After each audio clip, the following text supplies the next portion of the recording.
Flagship killer টার্মটা যার হাত ধরে এসেছিল সে ছিল ওয়ানপ্লাস।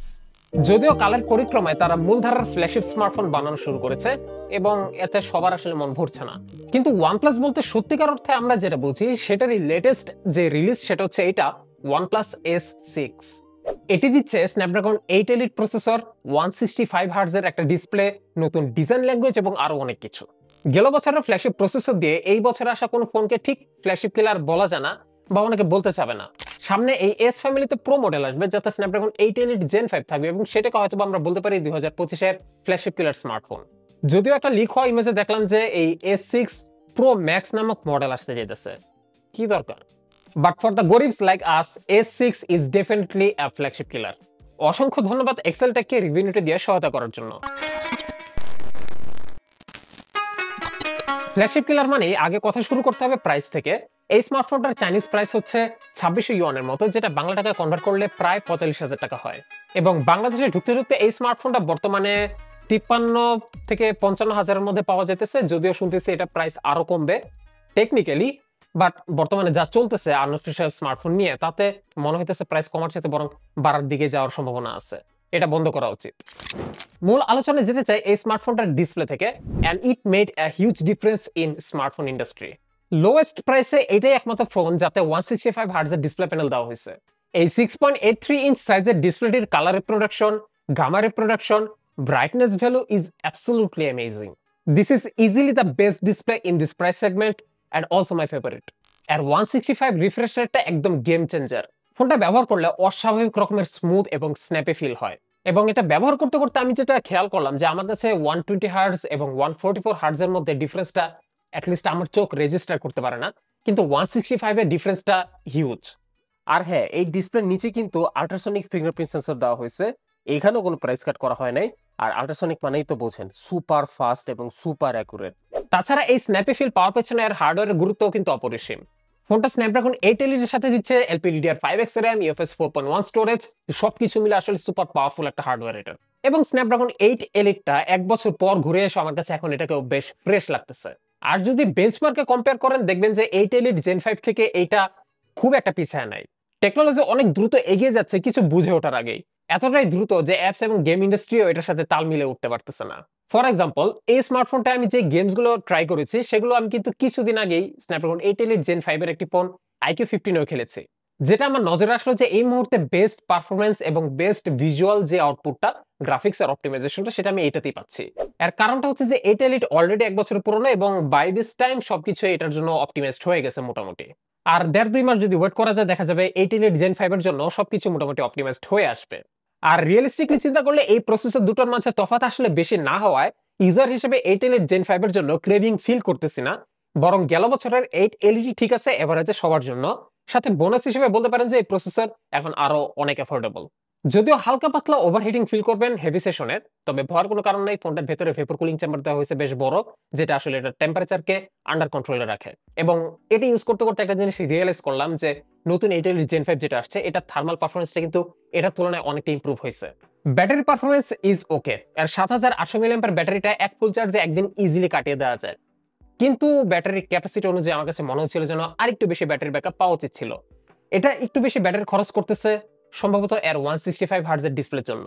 যদিও আমার জন্য এটা কোনো ইস্যু না, বক্সের ভেতরে একটা ফাস্ট চার্জার দেওয়া আছে, যেটা দিয়ে যদি আপনারা দিনে মাঝে মধ্যে 5-10 মিনিটের জন্য ফোনটাকে চার্জে লাগান তাহলে kind of infinite battery backup পেতে থাকবেন এই স্মার্টফোনটা থেকে। এবারে নতুন ডিজাইন ল্যাঙ্গুয়েজটা আমার বেশ পছন্দ হয়েছে এবং আমার কাছে ফোনটা যারা দেখেছে মোটামুটি সবাই এটাকে ভালোই বলেছে। বডিতে অ্যালুমিনিয়াম ফ্রেম দেওয়া হয়েছে, সাথে যে ক্যামেরা বাম্পটা এটাও অ্যালুমিনিয়ামের। যদিও পেছনে যে প্যানেলটা এটা ম্যাট প্যানেল কিন্তু গ্লাস না, বাট ওভারঅল যে ফিট এন্ড ফিনিশিং চমৎকার এবং সবকিছু মিলে ফোনটাকে হাতে বেশ প্রিমিয়ামই মনে হয়েছে। আসলে এখনো দেখা গেছে এই প্রাইস সেগমেন্টে অনেকেই প্লাস্টিক ফ্রেম দিচ্ছে, তাদের তুলনায় এটা অবশ্যই বেটার। এবং আইপি রেটিং যথারীতি আছে, আপনারা ফোনটাকে নিশ্চিন্তে টুকটাক ভেজে যেতে পারবেন। ফোনের বাটনগুলো কিছুটা উপরেই হয়ে গেছে আমার কাছে মনে হচ্ছে, এগুলো আর একটু নিচে হওয়া উচিত ছিল। OnePlus এর চিরাচরিত অ্যালার্ট স্লাইডারটা এই ফোনটাতে নাই, বাট এখানে একটা বাটন আছে যেটাকে কাস্টমাইজ করা যায় বেশ কিছু ফাংশনে। কিন্তু দুঃখজনক যে এটা সিঙ্গেল প্রেসে কোনো কাজ করে না।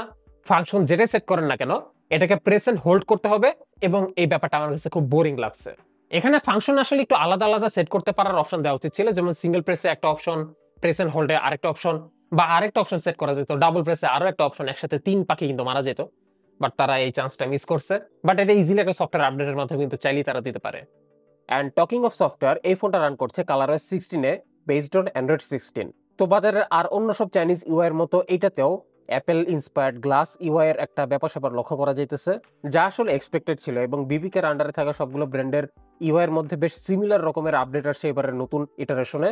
তবে একটা জিনিস আমি সবথেকে বেশি ইউনিক পাইছি এই ইউআইতে, যেটা আমি আর কোথাও আর কোনো ফোনেই দেখি নাই, সেটা হচ্ছে এটার যে ব্যাক অ্যানিমেশনটা, এটাকে সম্পূর্ণভাবে কাস্টমাইজ করা হয়েছে এবং এই অ্যানিমেশন ইফেক্টটা অন করলে অফ করলে আসলে চেঞ্জটা কি সেটা আশা করি আপনারা স্ক্রিনে দেখতে পাচ্ছেন।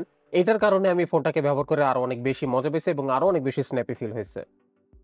এবার আসা যাক ক্যামেরা সেগমেন্টে। পেছনে আপনারা মাত্র দুইটা ক্যামেরাই পাচ্ছেন, 50 মেগাপিক্সেল f1.8 মেইন ক্যামেরা এবং 8 মেগাপিক্সেলের f2.4 ultra wide angle camera, সামনে 16 মেগাপিক্সেল f2.4 সেলফি ক্যামেরা। তো এবার একটু কথা বলা যাক এই ফোনটির ক্যামেরাকে নিয়ে। পিকচার স্যাম্পল গুলো দেখতে দেখতে যা বুঝলাম, রাতের বেলায় এই ক্যামেরা প্রিটি এভারেজ ক্যামেরা, একটা mid range phone at it's best. এবং আকাশে যে একটা ফেক চাঁদের ছবি বসায় দেয় এআই, সেটাও এটা ঠিক মতো করতে পারতেছে না, এরকম একটা অবস্থা এই ক্যামেরার। তবে যদি লো লাইটে আলো ভালো পান তাহলে কিন্তু আপনারা ভালো ডিটেলসে ছবি তুলতে পারবেন, যদিও কালার কিছুটা ফল করে। তবে এই কালারটা কিন্তু ডে লাইটে একদম রিস্টোর হয়ে যায় সম্পূর্ণ। এই ক্যামেরা তার সবথেকে বেস্ট পারফরমেন্সটা ডে লাইটেই দিতে পেরেছে এবং মোটামুটি ডিটেলসও বেশ ভালো পাওয়া গেছে। তো এই ক্যামেরার যে 50 মেগাপিক্সেল হাই রেজলিউশন মোডটা আছে, তো প্রথমত এই 50 মেগাপিক্সেল মোডে ছবি তুললে ছবির রেজলিউশন বৃদ্ধি পায়, ফলে ডিটেলস সামান্য ইমপ্রুভ হয়। তারপর দেখতে পাচ্ছি যে এই ছবিগুলোর ফাইল সাইজে যে ডিফারেন্স নাই বললেই চলে। সো দ্যাট মিনস ছবিতে আহামরি ডিটেলস বাড়তেছে না, কিন্তু রেজলিউশন ঠিকই বাইরে যেতেছে। আই থিঙ্ক এই ক্যামেরা অ্যাকচুয়ালি 12 মেগাপিক্সেল মোডে বেশি ফোকাস করছে, 50 মেগাপিক্সেল মোডে তেমন একটা অপটিমাইজেশন আনে নাই। তো OnePlus এর সফটওয়্যার অ্যালগরিদম ভালোই, যার কারণে এটার পোর্ট্রেট স্যাম্পলগুলো বেশ ভালো আসছে, বিশেষ করে সাবজেক্ট কাট আউটটা সুন্দর ছিল। আদারওয়াইজ বোঝেনি তো মেইন ক্যামেরায় আর কতটুকুই বা রিয়েলিস্টিক পোর্ট্রেট ছবি আসবে। তবে এই ক্যামেরাটা মোটামুটি যে দিক থেকে বেশি শাইন করছে সেটা হচ্ছে এটা ফ্রন্ট ক্যামেরাটা। আই থিঙ্ক স্কিন টোনটা অ্যাবসলিউটলি অ্যামেজিং অ্যান্ড কালারটাও বেশ ভালো থাকে ডে লাইটে, এমনকি লো লাইটেও। এটা লো লাইটে স্ক্রিনের ব্রাইটনেসটাকেই ফ্ল্যাশ লাইট হিসেবে ইউজ করে, এটা শুধুমাত্র ফেসটাকে লিড করে এবং দ্যাটস এনাফ। একদম বিট ঘুটে লো লাইটেও আমি ছবি তুলে মোটামুটি ভালো রেজাল্ট পাইছি এবং ডে লাইটই সব থেকে ভালো রেজাল্ট ছিল। সো ওভারঅল এটা সেলফি ক্যামেরাটা আই থিঙ্ক আপনাদের কাছে ভালো লাগবে। তো এরপর ভিডিও রেকর্ড করতে পারবেন অনেক দূর পর্যন্ত, 4K 120 FPS এর অপশনও আছে যদিও, বাট এটার ক্যামেরাটা আসলে 4K 30 পর্যন্ত আপনাদের জন্য ইউজেবল লিমিট আমি মনে করি। তো এটার ভিডিও ক্যামেরাটা hit or miss, I think sometimes ভালো ছিল, সামটাইমস একটু এক্সপোজার ব্যালেন্সিং ইস্যু করতেছিল, বিকজ এটার ক্যামেরা সিস্টেমে তেমন একটা সহায়ক লেন্স বা বিভিন্ন সেন্সর এগুলো তেমন একটা নাই, একেবারে বাজেট ওরিয়েন্টেড একটা ক্যামেরা সেটআপ।